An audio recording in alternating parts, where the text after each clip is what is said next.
Hello, I'm Daria Petka, and welcome to Orthodoxy Light.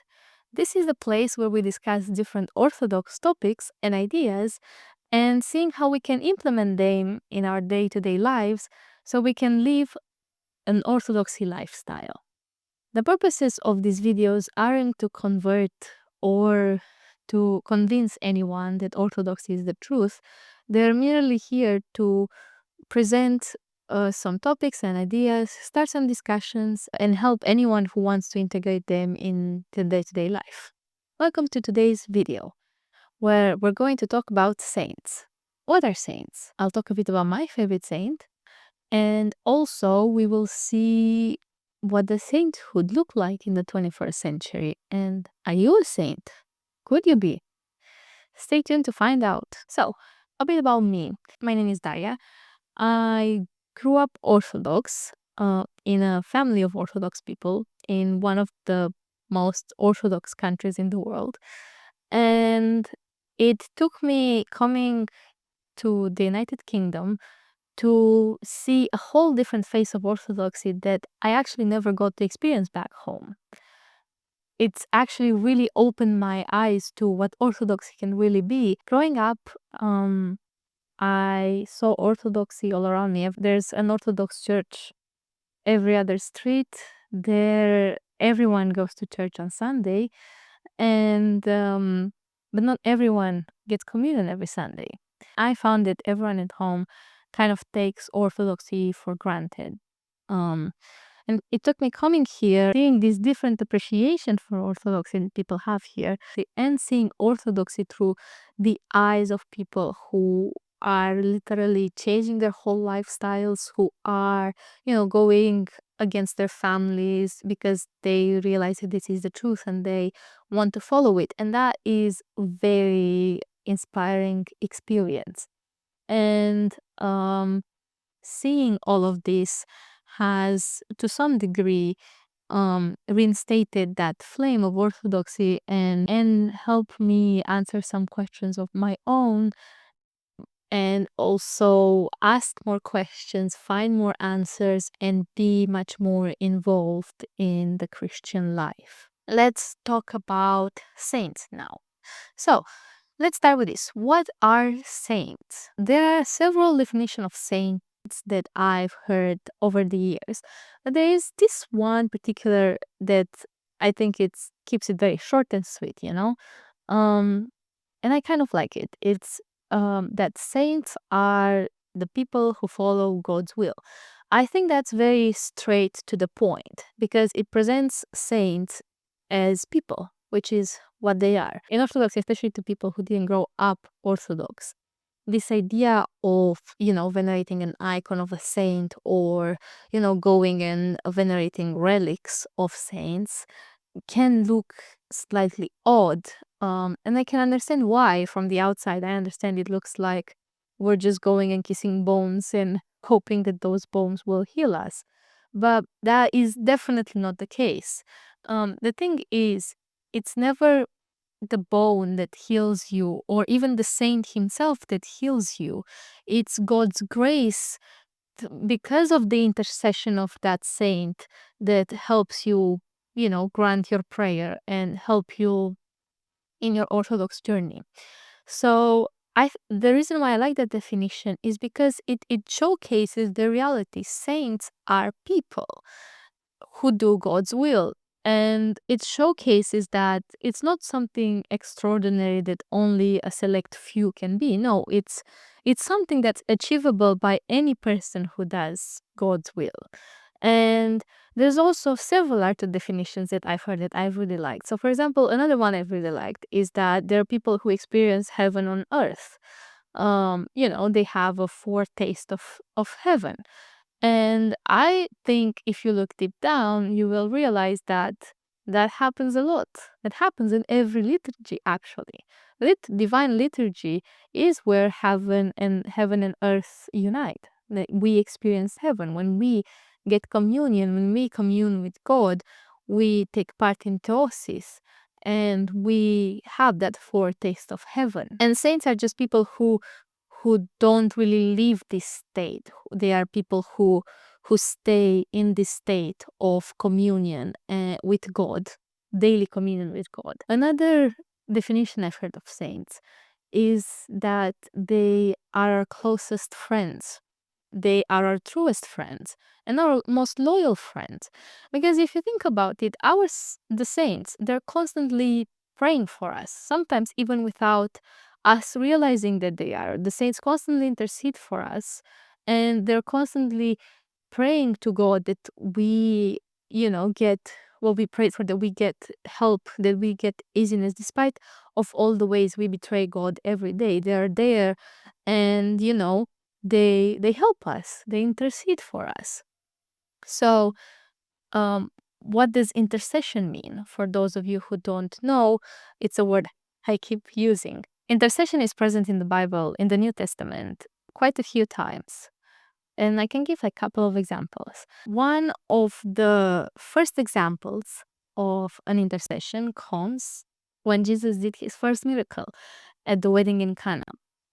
There, you see the All Holy Mother took pity on the wedding guests that they didn't have enough wine to finish their party and enjoy themselves. Asks Jesus, "Can you help them?"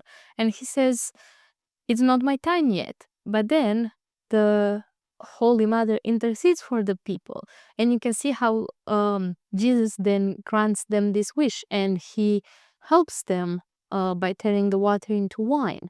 Another example of intercession happens much later in the Bible, during the Last Supper, when Saint Peter asks Saint John, "Can you please ask Jesus who will be the one that will betray him?" And John asks, and Jesus responds to John. The reason Peter asks John is because John is considered to have been Jesus' most beloved apostle, but also because, according to tradition, John was seated right next to Jesus on the table. So he was actually physically closer to Jesus, and he could ask him, whereas Peter was sitting much further away. Those are two examples of saints interceding for us. And you can see to this day, this still happens. This is very much present. Saints are always doing this. And obviously, sometimes this happens when, we ask the saints to intercede for us, and we pray to a specific saint to grant us help in a specific area. Or this also happens when sometimes we don't even know a saint has been interceding for us until at some moment in time they reveal themselves to us as helpful in a certain situation. Another way in which saints are very useful in our lives is that they show us an example of a life that was dedicated to God. There are so many saints, and they all have so many different stories. And in each one of them, we can see an example of a life that was lived in accordance to God's will, which is something that is obviously not easy when you live in a worldly world, but it's also not something that is impossible. And that gives us courage, and that gives us strength that, look, these people have been able to achieve it, so it's achievable for us as well. There is nothing that stands in between us and achieving God's will, doing God's will, having daily theosis, daily communion with God, other than our own nature. And a good example I've heard of this comes from a very close friend of mine who told me that, let's say you want to run a marathon. It's like very obviously running marathons is a very physically demanding task, and it takes a lot of training, and especially in the beginning when you can barely run a few kilometers, you're like, oh, how am I going to be able to run the whole marathon? But then you look at other people who were able to run the marathon, and they will give you advice on how they were able to do it. You will look at their trainings, you will look at different hacks, different things that they implemented to help them get closer to that goal, and you will feel safer, and you will feel less scared that, oh, am I going to be able to achieve it? And I think that's exactly what we should do. We should look at saints' lives and realize that, oh, okay, so let's see how these saints were able to overcome these issues, and how they were able to get closer to God despite all the other circumstances that kind of prevented them from doing it. And that's exactly what saints are. That's exactly what saints are doing for an Orthodox person. What are some characteristics of saints? Obviously, there's love for the other person, because you cannot intercede for someone. You will not intercede for someone unless you have deep compassion and empathy and love for them, unless you really can see their suffering and want to help that person. So they obviously have this very deep compassion that sometimes even exceeds what is like what you would think humanly possible, because they're so deep in God's love. They partake so much of God's love that it completely overwhelms them. They don't judge the person that's coming to love them. They leave the judging half to God, and instead they just pray. They have compassion, they have love, they are welcoming the people who are praying for them, and they're very happy to have them, um, and try to help them in their journey. Saints are following God's will, and when the closer you get to God, the more evident God's will is. You find that peace in your journey when you're on the right path. I obviously cannot talk about saints without mentioning the Theotokos, or Holy Mother of God. Her whole life is an example of following God's will and carrying God within you every step of the way, and always looking to God to see what comes next. And she is our mother. She intercedes for all of us, and she cares for us in such a lovely and such a compassionate manner. In the same way, when you're a child and you're running around and you fall down and you scrape your knee, and you go to your mom, and your mom helps, like cleans the wound and bandages it. It's the same way that like the Theotokos sees us falling in our journey in faith, and immediately helps us get back up through prayer, but through being there for us, through supporting us in this complicated journey.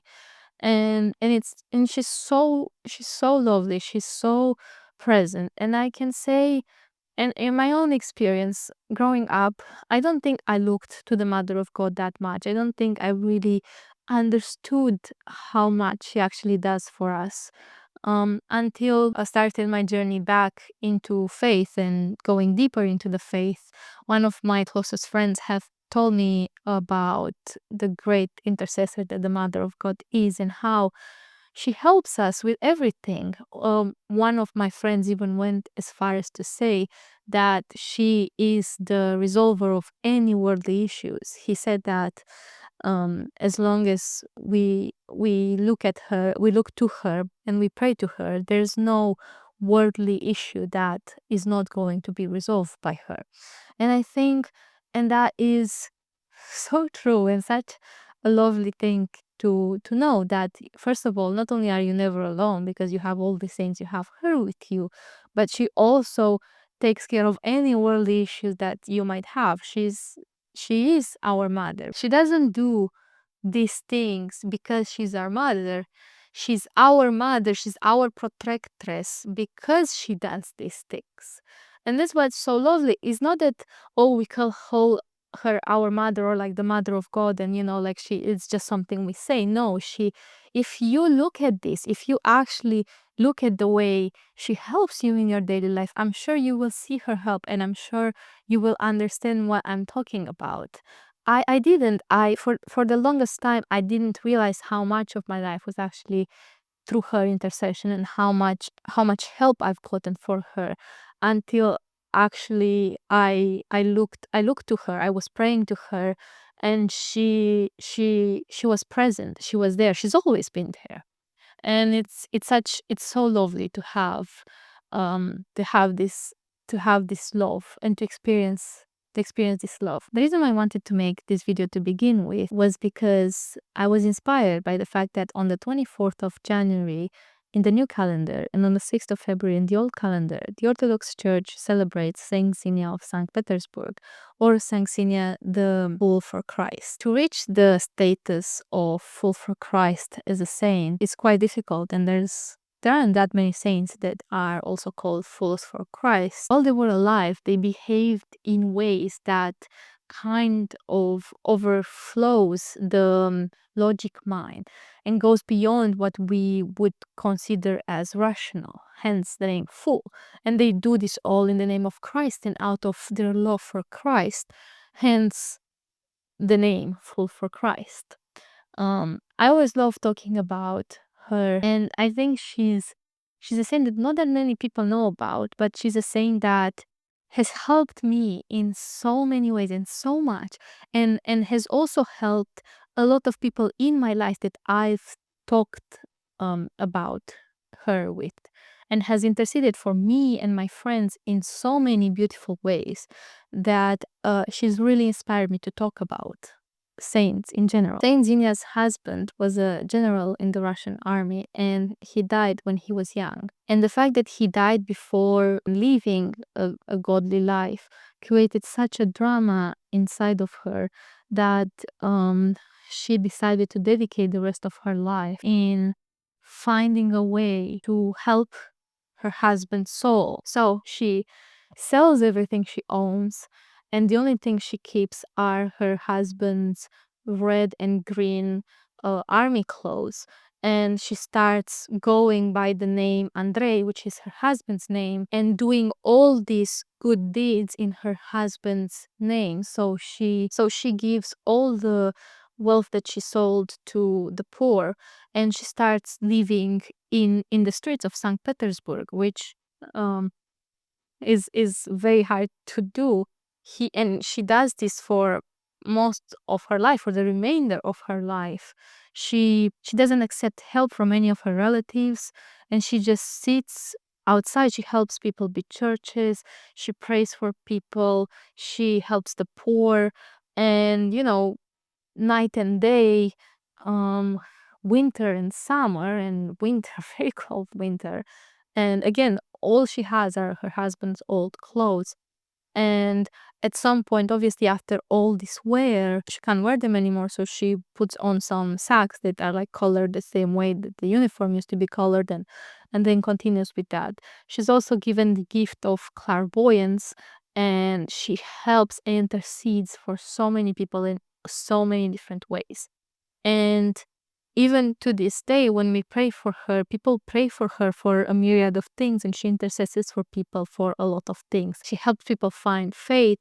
She helps people with exams. She helps people with finding work. She helps people be baptized. She helps people find a partner. She did all these things during her life, and she continues to do this even after falling asleep in the Lord. She's a very good example of a saint, because you can see how this love for her husband, but also for Christ, has moved her in such ways that she behaved in all these ways that are completely beyond what we would consider rational. Obviously, I'm not saying anyone needs to go to such extreme, but she was supported by God in every step of the way, and that's what kept her going. And this love for her husband, this love for the other people, this love for God has moved her in such ways that she was given all these gifts, but also used them to help the other people. This is an icon of her that my friends gave to me, and you can see here in the corners are some of like her more well-known miracles, and she's helping people, interceding for people. And you can see, especially here, she is dressed in her husband's like red and green. That's usually how she is depicted, and she did this for several decades, because her husband passed away when they were young, and she did this until she was quite old and passed away. And to this day, she is considered the protectress of St. Petersburg. She still helps, and she still intercedes with people. And I do encourage you, if you have a need for help, to pray to her. And from my experience with her, she will help you with it. She's shown up in a lot of ways in my life, and she's helped me in so many ways. And for that, I am deeply grateful to her, and obviously I thank God and I do pray that he continues to do that. He continues to listen to her prayers and to the Theotokos prayers for me and for every single one of you. I told you that there are some specific things that people pray to her for. Also, I did want to address this to some degree. So there are go-to saints, let's say, patron saints of certain situations. There are these saints that we go to specifically when we find ourselves in that situation. Now, does that mean you shouldn't ask a saint for help that's maybe not in an area that maybe that saint is not well known for helping? I don't think so. At the end of the day, they will intercede for us. They will help us, right? In any way that they can. They will pray for us in any way that they can. The thing is that I look at this kind of how, you look at people, right? Like every person has some things they're better at. So they have some gifts that God gave them, right? So people will pray, for example, to Saint Nectarios for health. Some people will pray to Saint Euphrosinos or Saint Dionysus for help in forgiving other people. They're two saints known for interceding and helping people in forgiveness, because in their lives those are two things that they showed and they did very well. So, for example, I don't know how many people are familiar with Saint Dionysus' story, but he actually is very well known for praying for his brother's killer soul. So his brother's killer came to him after committing the murder, and realizing what he's done, he's crying, and he's asking the saint to intercede for him, and the saint had to move past his pain of his brother's death and the fact that this man had inflicted it, and actually focus on the fact that like this man is loved by God. He loved, and so he focuses on that, and he intercedes in such a way that he prays over him so his soul can be vindicated from such a crime. And Saint Euphrosinos, his story is that it was a cook, but sometimes the other monks would make fun of him or call him like not doing enough, and they didn't realize that he was actually, he was serving them in such a way, and he was doing it with such dignity. When it was revealed to the other monks that he was following God's will, was actually very close to God, they immediately obviously repented and asked for forgiveness and praised him, and he ran away because he did not want the praise. In his heart, he never carried any upsetness, and then he wasn't mad at all at his brothers in the Muslim, whether they were making fun of him or disconsidering him. He was still serving them, and he was still serving God, and his heart was full of God's love, and that shows. So there's a lot of saints, and they have all these beautiful lives, and as I've said, that each one of us has gifts, and each one of us has talents. And you're sick, you're going to go to the doctor, most likely. You're not going to go to the tailor. And the other way around, right? If you need a clothes, like something in your clothes fixed, you're not going to go to the doctor, you're going to go to the tailor. I think it's very fair to say that you will go to the saint that can most help with the thing, because they helped a lot. They had that gift. They were able to help people in such a way. Now, again, as I'm saying, this goes a bit beyond just the gifts, because saints are close to God, and they have a lot of compassion for us, so they can pray even for things that, for example, they didn't do necessarily during their lives. And that can still, help us. And I'm not saying it's wrong to pray to a certain saint for a certain thing, but I'm saying we can pray for saints for multiple things, and will still be heard, and God will still take our prayers and the saints' prayers into account. What is a patron saint? And do we have patron saints? The custom in the Orthodox Church is that when you get baptized, if you're an adult getting baptized, you will choose a name that is of a saint. And if you're a baby getting baptized, and your parents will choose for you the name of a saint.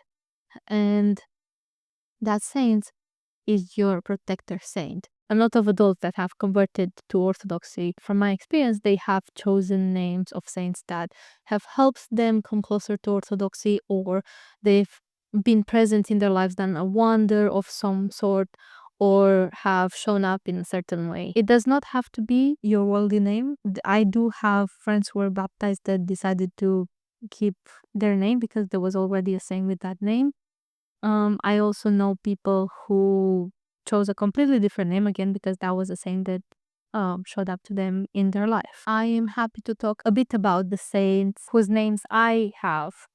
I have been blessed enough to have all of my names be names of saints. And that wasn't really my parents' intention when they first named me. They only knew about my second name as being the name of a saint that was supposed to be my protector. But it ended up so that my names are saint names, and they realized this much later. And I am still very blessed to have and carry these saints' names and have them intercede for me every day in my life. So my first name is Daria Mihaela. I'm named after Saint Daria. This is an icon I painted of her when I was much younger. Her story I found out much later, but it's one which I find very beautiful. She was a pagan and was made to marry Saint Chrysant, which went against his family wishes, and became a Christian. And their parents were desperate to stop him from being Christian and find ways to corrupt him. So they forced him to marry a pagan woman. This was all happening during Roman times. So she was serving in one of the Roman goddesses' temples. And so they force his son to marry Daria in the hope that she will corrupt him and bring him back to paganism. When I was reading her life, it actually goes in beautiful detail about this conversation that the two of them had, and the way his son was able to convince Daria that the real God is the Christian God by answering a lot of her questions. And I think I think she's a great example of a strong woman who asks questions and also isn't stubborn. She very much takes in the answer that she's given, weighing what her husband is saying and if it's true or not. And when she doesn't just take information and blindly follows it, but actually she thinks it through, she weighs it, and then she decides, oh yeah, okay, yeah, this sounds true. This seems to be the case. And she gets baptized, and she and her husband embark on this journey of converting people, and they manage to convert so many people that it causes quite the stir. And then they get tortured for this in very horrible ways. His son gets covered in cow skin and is let out in the sun to dry, which is one of the most painful punishments there is. And somehow, even though it's sun and it's the whole day and it's very hot outside, the skin stays wet. Then he is sentenced to be beaten, and every single time the guards hit him, the sticks become soft and don't harm him in any way. And then he gets thrown in a prison, in a sewer where it's dark and it smells horrible. And when the guards went to check on him, there was light around him and he was smelling like flowers, which was completely shocking for everyone. And after seeing all of this, the person um who asked for all these things to be done to him, who was defending paganism, Claudio, he actually um is so shocked and sees the power of God that he himself converts to Christianity and his whole family. And then he gets persecuted and his wife gets persecuted. And actually Saint Chrysant, Daria, Claudio, and Ilaria were all celebrated on the same date, on the 19th of March in the new calendar. They're all celebrated on the same day. So I think this really shows the forgiveness God has for us, and the way he raises us, because the same person tortured this Christian then becomes Christian and dies for his Christianity, dies for his belief, and he's celebrated on the same day. And Daria, she was put into a brothel, and obviously men were sent to take advantage of her. And a lion comes to protect her, and every single time a man comes in and tries to do something to her, the lion immediately puts the man down, and the man fears for his life. And Daria always takes pity on them and tries to talk to them about Christianity and tries to tell them that, okay, this is the religion, this is the truth, and she doesn't really let the lion kill them. And then when they see that they can't get to her in any way, they light fire to the brothel that she's in, and the fire is burning all around her, but it's not harming her in any way. And the lion gets scared, and she just, sends him in God's way, and then the lion just walks out the building unharmed, and she's also unharmed. And in the end, the way that her and his son die is that they're buried alive for their belief. And it said that in the place where they were buried, the ground smelled like flowers, and as they were being taken to be buried alive, they were singing psalms and being happy to be reunited with God. Obviously, Mihaela comes from Saint Archangel Michael. I think most people will be familiar with his story. He's the one that threw Lucifer out of heaven, and his name actually comes from the Hebrew phrase, who is like God, which is what he asks the demons. Him and the other archangels, Gabriel, Raphael, they're celebrated on the 8th of November in the new calendar. And my last name, Petka, comes from Saint Paraskeva or Saint Petka in the Slavonic version of the name. Her remains are actually in Romania, and every year on her celebration day, there's this very big pilgrimage that happens, and everyone goes to her remains. She's a great wonder worker. She's helped a lot of people, and healed a lot of people, and her remains have helped a lot of people. And we don't know that much about her life because she actually kept a lot to herself. She was very quiet and kept a lot to herself, but we do know now that she's intercedes and she helps a lot of people. And I am very grateful to have all of these names of all of these saints. I think these saints have done great things, and I'm happy to have them praying for me, obviously. I think you've noticed that I've shared the stories of quite a few saints, and I think these stories of the saints' lives, they are very important. I really do encourage anyone who's watching this to read the lives of the saints, because we learn so much from their lives. Because, as I said in the very beginning, each saint is very different, and their lives are very different. I think a lot of us, when we imagine saints, we imagine someone sitting in a cave by themselves, or a monk in a monastery, or a nun in a monastery, completely isolated from, daily life, unmarried, no kids, nothing, and just like, keeping to themselves, and all they do every day is pray and pray and pray and pray, and that's how um they become saints, right? And there are a lot of saints that's how they became saints, that's how they live their saintly lives. But there's also a lot of saints who that wasn't their journey to sainthood. There's a lot of saints who were married. There are saints who were mothers. There are saints who, were children of like such saint mothers. There are saints who worked, had a job. We have saints who didn't start out Christians, who were pagans, who persecuted Christians. I think one of the most popular example is Saint Paul, who was a very big persecutor of Christians, and now is one of the most well-known saints. He wrote a lot of the New Testaments. That shows you his growth, the way God worked through him and in him. And that happens a lot. There's all kinds of saints that did things. And I think the reason why it's important to learn about saints' lives is because that's how you find the saints that can help you, and that's how you can also get inspired.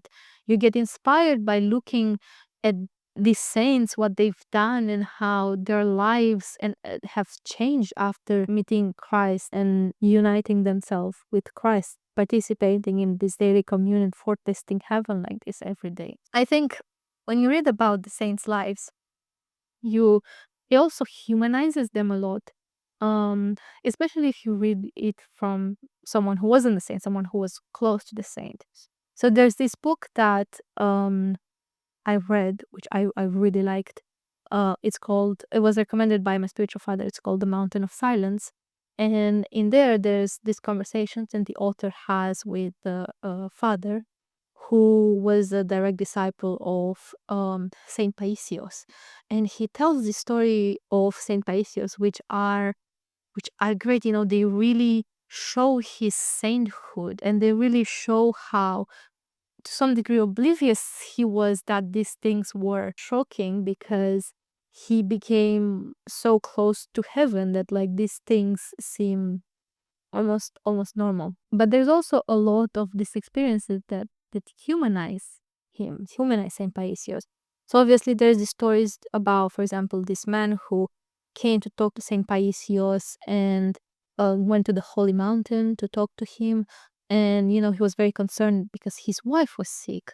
And and he was very concerned because Saint Paisios was talking to a lot of people, and he ended up not being able to talk to him, and he became desperate, and he was like, I came here to talk to you. And then Saint Paisios knew. He already knew why he came. He knew what he wanted to talk to him, and he already said, without talking about anything before, he said, "You can go home. Your wife is healed." So and also we have these experiences of Saint Paisios, meeting the Theotokos coming to him, and he and to his place where he was living in the holy mountain, and him talking to saints a lot. They showed up a lot, and praying all the time, obviously. But there's also a story in the book which I thought was funny, and again humanizes him, um where he said that like he was entertaining some people who came to see him in the holy mountain, and he started just jumping on his bed to make these people laugh. And I think it's great. You do see him. He's just a human, right? Like, again, uh saints are humans. They're people. They weren't born special in any way. It's not something you're born with. You don't do these great acts, these healings, these intercessions because you're a saint. You do these things, and these things are part of like what makes you a saint. No one's just, oh, okay, God is like, okay, I'm picking here, this guy's gonna be a saint, this guy's gonna be a saint, everyone else like can mind their business. No, anyone can become a saint. It's a matter of how you live your life, and how you are inspired to live your life. And being a saint is very much human thing to do. It's human, which brings me to what I mentioned before. Let's talk about sainthood in this day and age, sainthood in the 21st century, and are you a saint? Can you be a saint? As I said before, most of us live in the world. We have jobs, we might have families, we might not. We need to show up for our jobs. Our jobs may not be related to orthodoxy. Me personally, I'm a software engineer. I know Christians who are all different occupations. I know lawyers, I know students, doctors. There's a lot of occupations that I've seen in some of the people that are closest to God from my life. So I definitely think it's very possible to be a saint without being a priest. It's very possible to be a saint without becoming a nun, without becoming a monk. I think sometimes those things actually can make it harder to be a saint, because they come with several other difficulties that you need to overcome. It's not as easy as, okay, I become a monk, I become a nun. Today I become a nun and now I'm a saint immediately. That's the whole process. No, there's a lot of things you need to overcome. There's a lot of difficulties in doing those things. And obviously there's a lot of difficulties in living in the world as well. But it's not the same expectations, obviously. But it doesn't mean it's impossible. It doesn't mean it's just different. It doesn't mean it's good, it doesn't mean it's bad. It's a different way that we find God in our lives. So I can talk about my example. Um, I definitely can say, as someone who works a full-time job, it's not it's not easy to find God and to always, have that look at God and always know that He's there, always have that prayer, that continuous prayer, that continuous looking up to God. But I think it's definitely possible, and He makes it possible. He helps us. If we want to find Him, He will show Himself. That's how you find purpose in your life, right? Like, as a Christian, as an Orthodox Christian, purpose comes from God. So you can only find purpose in something if you find God in that thing. And we can find God in anything. He's everywhere. He's all the time with us. If we want to find Him, we will find Him. It's a matter of us going and doing that extra step, not God not being there. He's always there. No matter what we're doing, He's there. We're washing the dishes, He's there. We're, I don't know, in my case, I'm writing some codes, He's there. I'm going to the gym, I'm working out, He's there. I'm going home from work, He's there. It's never a a question of, is God there? Is a question of, am I looking for Him? Is a question of, am I taking the time and the energy to look for Him? And obviously, it's sometimes really very hard to do that as a working person. It's hard to do that if you have a family. Even if you don't have a family, these are things that are very hard to do. We all have like so many responsibilities in our lives. And our lives are so busy, and it's complicated, but we can find Him. It's I think if your life is too busy for God, you need to look at your life again. Fortunately, we always make time for the things that matter to us, for the things that are important to us. We will always make the time for things that are important to us. So I think keeping that in mind, you will always find ways to connect with God if that is some priority that you set for yourself. So, for example, and it's hard, obviously, it's hard, but there are ways that we can integrate that in our lives. Um, Smaller ways. I don't know. You're too tired to pray right before bed. As soon as your bed hits the pillow, you fall asleep and you don't want to stay up praying. Pray while you're brushing your teeth. Just build that habit of praying before going to bed. And then I think in time, then it will become, you'll become so used to like praying before bed that you won't mind taking those extra few minutes praying right before your head hits the pillow, or, as you're already in bed. Also, the prayers don't need to be complicated. They don't need to be long. Um, when you wake up in the morning, if you don't have when you wake up in the morning and you don't have energy for a lot of prayer, just do the sign of the cross and thank God for another day and ask Him to help you do more in this day, and follow His will in this day, right?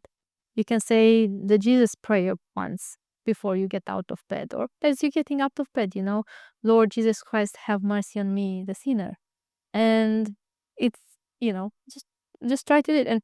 And even if it's little, even if it's not that much, just, when you do it with your whole heart. It's not much point in just saying things without thinking them through, just saying the Jesus prayer 100 times with your mind being absent. If you're going to say the prayer, just, even if it's short, even if it's once, just have your whole heart when you do it, and that will mean more than saying it 100 times without thinking about it. And I can integrate this a lot in our lives. For example, when you go out on a walk, when you walk from home, the tube or the bus or whatever you take to get to work, right? Or, like something I do, for example, is on my commute to work, I have to take the tube for, let's say, half an hour. And during that time, I'll sometimes, I'll read from a chapter from the Bible. I have enough time to do that. Or I say a prayer, or I read from an Orthodox book, or I listen to some Orthodox hymns. I think there's a lot of ways we can do it, and even at work, right? Like when you're like working on something and the thing just doesn't want to come on, just ask God for help. Like, I don't know, for example, this has happened to me where like the code I'm working on isn't working right. I will ask God for some help. I will ask Him for some guidance, and He always comes through. He always helps. I have a couple of icons on my desk. I'll look to the icons, I'll say a small prayer, and then I'll find the solution. The God will grant me the idea, and I'll be able to fix it. And I know it sounds easier than it is. And what I found is that the more you do it, the more you'll keep doing it. And always ask God. Ask God to help you in finding Him more around the day, and ask God to help you pray more, and He will help you find the ways to do it. I think it is very hard, and obviously, when you have a 9 to 5, or you have like a even longer job, you can't take communion every day, right? Like you can't go to the liturgy every day. I think it's important to go to the liturgy as often as you can and to get communion as often as you can, obviously with the guidance of your spiritual father. And it is important, and it does change you. From my own experience, um freaking communion has changed the way I act and the way I view Christianity. And I do have very strong feelings that it helps it helps the people who do it engage with it properly and engage with it according to their spiritual finder's guidance. Just because you work, it doesn't mean you can't find God. Just because you live in the, yeah, it will be, obviously I cannot pray the same way a monk does, right? Like a monk they have all these designated hours of prayer, or these different services that they attend, 3 a.m., 4 a.m., 6 a.m. They will wake up, they will pray, they will do all these things, they will pray. And what we can take from that is to integrate prayer in our lives, right? Like, for example, when monks, I don't know, they cook food for themselves, right? Like they will peel potatoes or whatever, they will pray, right? Or when they're cooking the food, they will pray, or I don't know, they're like cleaning around, they're praying, right? So we can take that inspiration and like pray um when we do certain things, like just say, Lord, have mercy. They don't have to be complicated prayers, they don't have to be long prayers. But when we make time for God in our lives, it's how our lives change, it's how we find purpose, it's how we find God in our lives.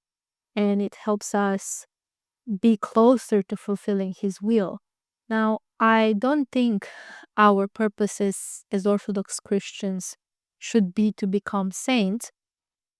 I think when our purpose is to fulfill God's will and to find God, then that's when you become a saint inadvertently. I don't think it's a good idea to um set the goal of I want to become a saint, because then you can kind of get lost in the semantics of it, and can you can even make an idol out of this, which I don't think it's recommended in any way. You can get frustrated, oh, why don't I have a gift that I don't know what saint does, like am I not clairvoyant, why can I not heal people, right? Like at the end of the day, what saints do is do God's will, and that's what you need to do. And then everything comes out of that, out of God's love. We become vessels of God's love. We get so filled with His love that we just forward it to other people. We All this love gets on us, and then God's love for other people is revealed. We see the love God has for the other people in our life, so we you know is get inspiration from that, and we have love from Him. It's like, if God has love for these people, so I can find love for these people. I want to help these people. Even when you love someone, you want to help them, you want to guide them, you want to pray for them. And I think at the end of the day, that's what we do for our friends, for our families, for our relationships. We pray for them, we help them in any way, not just like prayer, but also like if we can actually do something to help them, we try to do those things. I think it's possible, and I think right now at this moment in time we have people around us who are saint, and I'm sure that there's people watching this who are saints, and I hope you agree with my message. Um, I think one thing to be noted is in the Orthodox Church, people are canonized as saints only after they fall asleep in the Lord. That doesn't mean they're not saints while they're alive as well. Because I know people that, for example, have visited Saint Paisios when he was still alive, and anyone you talk to about seeing Saint Paisios will tell you that being in his presence, like you would feel God's love and you would feel so much peace from God. And there was no question that this man was a saint, even though obviously the church didn't recognize him as a saint only sometime after he fell asleep. I think we can get a lot of inspiration from saints, and we can get a lot of inspiration from the saints we do have in our lives, from our friends who are closer to God, and asking them to pray for us, and looking at the people who are saintly in our lives as inspiration, and obviously talking with our spiritual father to get the guidance on how to do these things, and how to be these things. um it's not impossible, and because with God everything is possible, and he God is love, and he wants us to partake of his love, and he wants us to be unified with him. We all have the potential to be a saint. We all can intercede for our friends. We all can share God's love with the people around us. We can all forgive and thank God and commune with God every day by thanking him, by looking for his will, finding his peace, um partaking in the sacraments, and trying to have a life centered around him. Sainthood isn't a reserved right for a select few people. It's there for all of us. I'm here encouraging you to look for God in your life, and try to follow his will. In conclusion, we need saints not only to intercede for us and help us, but also to provide us with examples of how we can follow God, and how we can fulfill his will. And also, I think something that's great about being surrounded by saints is the fact that you're never alone. We are never alone. I mean, obviously, we're never alone because God is always with us, but the saints are always praying for us. We always have them as friends. Even when we don't have worldly friends, we will have the saints as our friends, and they will always be there praying for us, interceding for us, and helping us, guiding us in our journey, either through the example of their lives or through their prayers. Thank God for his grace and for his saints. Thank you for watching. I hope you've enjoyed the video. Leave a comment down below letting me know who your favorite saint is, or what your protector saint is. I'm always eager to find out about more saints. Don't forget to like, subscribe, share this video with someone who you think this might be helpful for, and God bless.